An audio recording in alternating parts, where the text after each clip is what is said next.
Jack Lieb, a cameraman for Hearst Corporation's News of the Day Newsreel, was assigned to cover the invasion of France in 1944. D-Day to Germany was compiled by Mr. Lieb from his own color film, shot in England, France, and Germany while on the job. The National Archives restored the film together with a 1976 audio recording of Lieb's lecture that he gave to audiences while showing the film.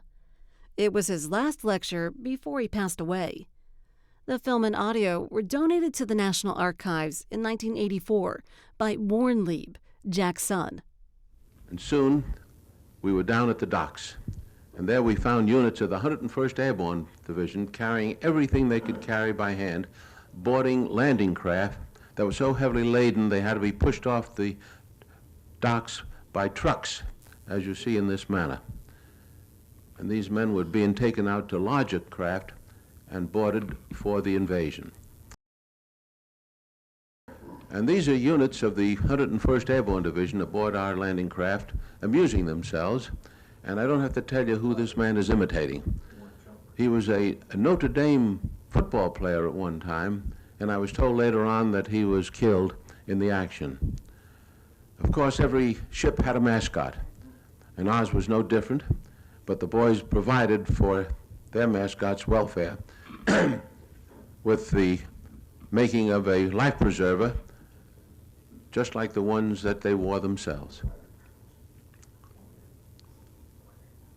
And then one afternoon, Lieutenant Patton briefed the crew and told them that we would be sailing that afternoon.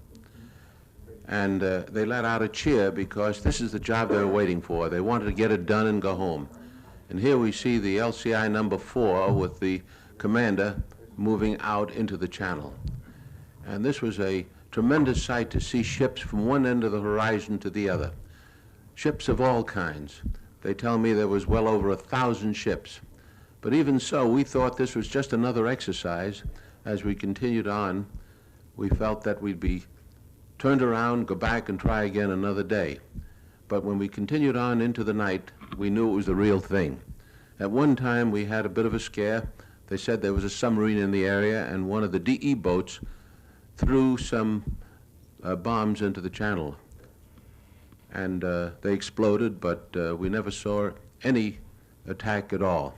Here are some scenes actually taken close to the beach, where the ships made a right-angle turn and headed for the area where we were to land. Now, these are some scenes that I took with my camera that was reduced to 16 millimeter.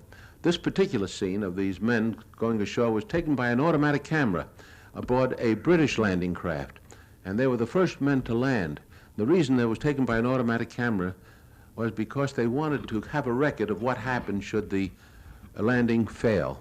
At least they might have a record, if they were able to recover the film, of what happened and how to avoid it if they had to try another attack.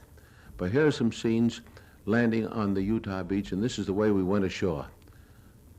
This is, again, is at the British beach, but you notice the men didn't dash ashore after being aboard a landing craft for 5 solid days. They just walked slowly and cautiously, fearful of bombs and mines that were sown in the area.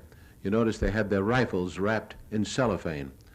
But this is the way we had to go ashore. And I needn't tell you that a lot of the boys didn't make it. Here's one of the famous scenes taken from black and white film of 2 men being shot down right before your eyes. Here is Pete Carroll and Wes Haynes carrying our own equipment, and the ship is grounded on the beach. The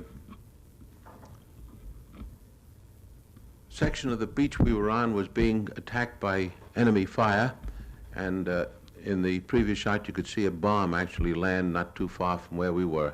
There it is again. And the bulldozers were trying to clear roads to let our jeeps and tanks move forward. And even though it was June, the area was quite cold, as it usually is in that part of Normandy. Of course, the men dug their foxholes a little deeper, and we had the good fortune of finding a concrete wall which helped serve as protection. But even now, we're taking some of our wounded back to the beach so they can be transferred back to England. But when the tide went out, the ships could not come in close, or those that went aground had to wait for high tide to be refloated if they weren't hit. We stayed on the beach the first night and lived in a foxhole, and soon we showed some of the first prisoners taken in the area late the first day, who were captured close to the beach and were sent back to England because there was no room to keep them there.